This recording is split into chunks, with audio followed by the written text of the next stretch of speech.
11:45, and it's a Saturday morning rewind. Collie McFadgen joins me live in studio. We're going to talk all things movies. It's good to have you back. Thanks, Rory. It's been a while. Last time I was in here in crutches, so it's great to be back. And can I just say as well, it's even better to be back on a day that somebody from Annagre wins the earphones. And a quick mention for Carrickfinn, my favourite beach in the whole world. There you go.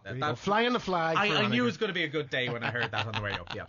So, lots to talk about. It's been a while. Yeah, it has been a while, and there's a few interesting movies been out since. And I know we were just saying off air, you asking me about Better Man, which I think, in November when we were talking, we kind of said, oh, that'll be interesting. I think that'll do well. And it's done okay here in Ireland and the UK, but it's absolutely tanked in the States, which is probably no surprise. I was going to say, are we surprised? I mean, since Robbie Williams went solo, the goal has been to crack the US, and he's never managed. How long has he been on the road now as a solo artist? 25 years? Yeah, 25, 30 years. Yeah. And like Oasis couldn't do it, he couldn't do it, because there's something maybe essentially sort of European, almost British about him. And because he is an old school entertainer. And what's curious about this movie was, I thought it opened on Stephen's Day, and I thought, oh, this is going to do really well on Stephen's Day. And it didn't do that well. And I think it's the concept. So for anyone who doesn't know, Robbie is played by a CGI chimp. And first of all, you go, why would you do that?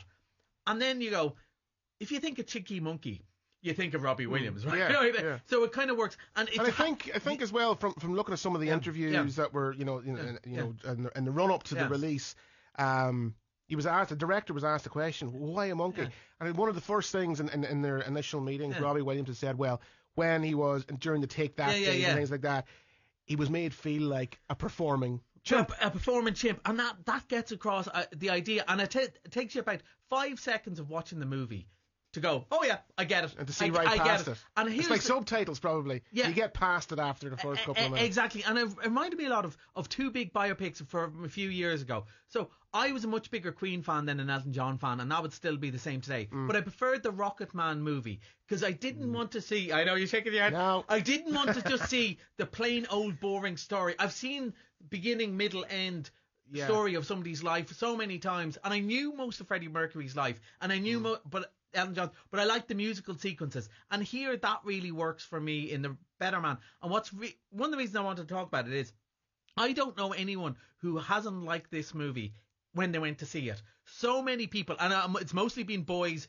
dragged in by women going to see Better Man, right, and going, oh, for God's, and he's a monkey? What a waste of time. And walking out going, yeah, actually, that was really good. That was really interesting. Yeah. It really works. He is an entertainer. And here's the thing, it doesn't tamp down the life, like the drug problems and all that sort of stuff. And seeing, a monkey in trouble with substances, etc., just is stunning. It's stunning watch. And in full disclosure, this is not a family movie. No, this it's is not totally very much a 15s, warts and all.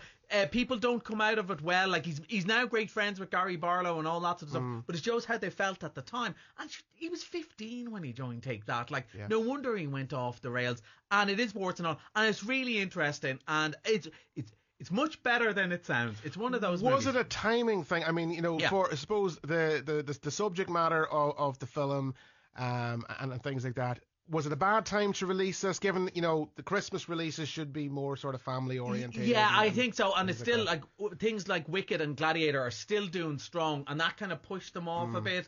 And We Live in Time, which also did well, kind of same audience. Yeah. And maybe a couple of weeks later would have been more interesting. Of course, they had to avoid the other big biopic that I want to talk about this week. Now, I don't want you to get into trouble with your listeners. How do you feel about Bob Dylan? I'll tell you in front of, I was fairly agnostic about Bob Dylan. I'm a big music fan, but I never loved Bob Dylan. Now, as a big music fan, you have to acknowledge, what a brilliant songwriter he was, but I never really got Bob Dylan. How about you? Oh, yeah. No, again, not a major fan.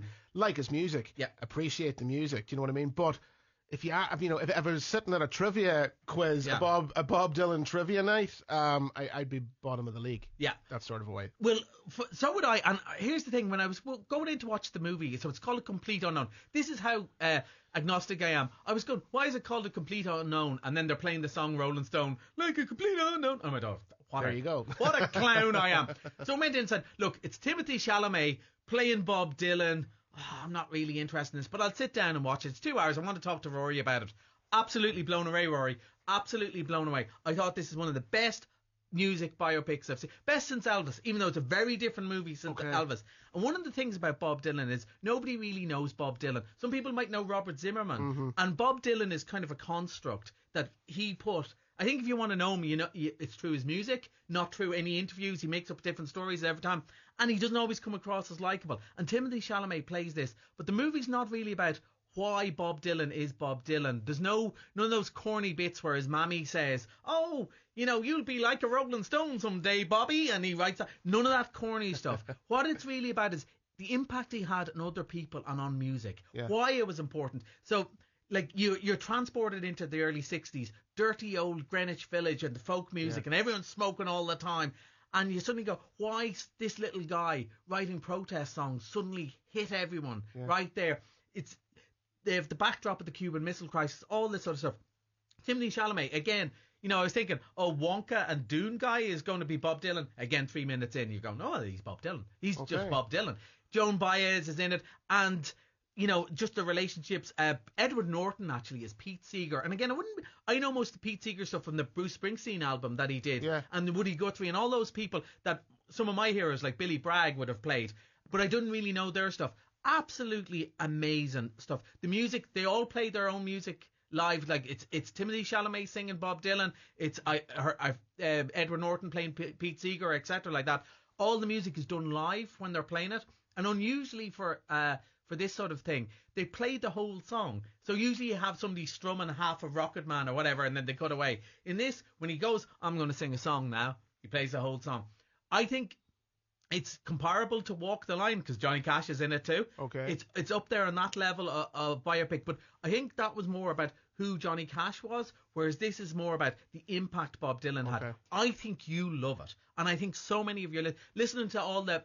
When I came up from Bundoran today, I've been listening to the show all the time. It's such a mix of music, and I was going, I'm one of those people. I like all of that music. When I was 15, I would have said I only like heavy metal. That was it. Now I'm going, isn't it brilliant? I appreciate this. Although Sheba did shock me. Now I must admit, it's a long time since I've heard Sheba. But I was going, Rory's listeners would be perfect for this because even if they're not big Bob Dylan fans, although I'd say a lot of your listeners are, they will go, now I get why his impact was so on. And there's nobody that's listening to this show regularly who loves the music that doesn't love someone who loved Bob Dylan. Even if you don't crazy about Bob Dylan, one of your musical heroes will say, well, actually, when I heard Bob Dylan and when he went electric or his acoustic stuff, I thought this is brilliant. I don't know how it's going to do at the Oscars because of its release time, but I think if there was any doubt that Timothée Chalamet is just a pretty face, no, he is a super actor. This is, as I said, he's been in Wonka, he's been in Dune 2, and in the Bob Dylan movie in the space of a year. Incredibly different.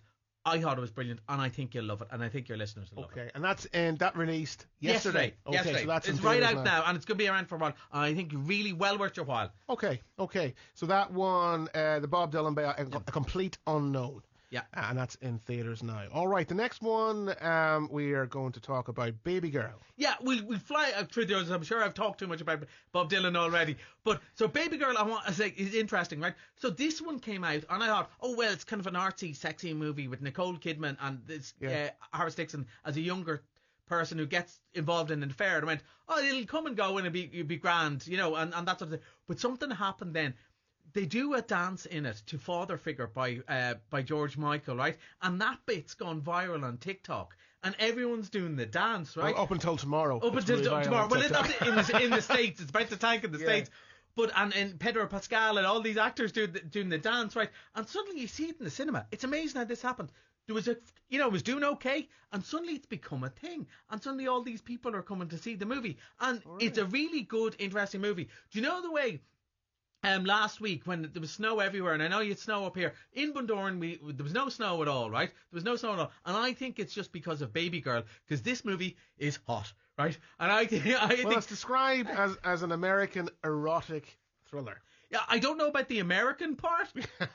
Nicole Kidman's Australian after all, but the other parts are definitely true. Okay. Really interesting, really different. If you've ever seen the movie Secretary, it's more that than 50 Shades of Grey. It's not like it is actually a proper movie with erotic bits, but well worth watching. It's more Tasteful. Yeah. Don't bring your granny. Or bring your granny, but you go and see Better Man. Let your granny go and enjoy yourself and better.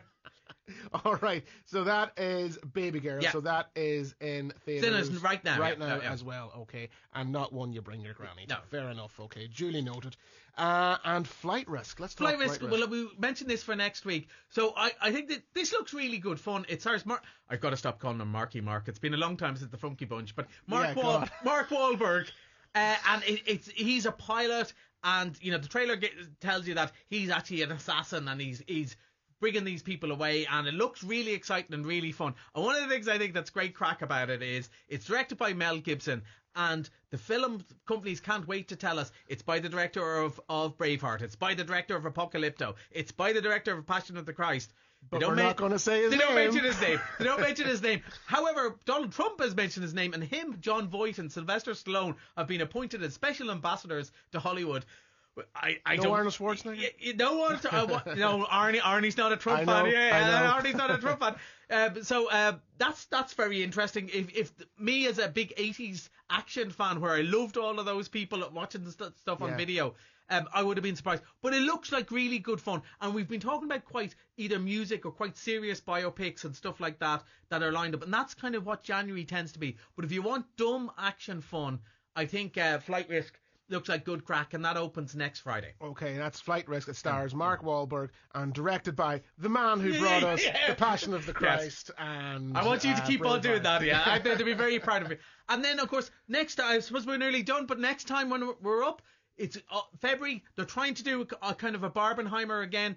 And I think it's just kind of underpants related, Rory, because two people who are famous for big underpants, superheroes who wear it on the outside, and Bridget Jones. So on Valentine's Day, Captain America and Bridget Jones, Mad About the Boy, both were open. So close to getting through that without offending anybody, but she wears it proudly. She does. That's Embrace true. your big underpants. To give her that. Rory, I'm wearing quite a large pair myself at the moment. Yeah, I'm going to turn off your camera, actually. Okay. Collie, thanks so much for coming up to join us. We'll talk to you next month. And that's where I have to wrap things up as well for this Saturday morning. Thanks to everyone who got in touch with the show with the requests, the dedications, and the suggestions for music as well. Big thanks to Roisin for her help on the programme too. Paul McDevitt's up next with his Saturday Shuffle. Katie Gillen's on her way with a news update for you. I will talk to you next Saturday morning from 10 a.m. We'll be rewinding all over again. Music and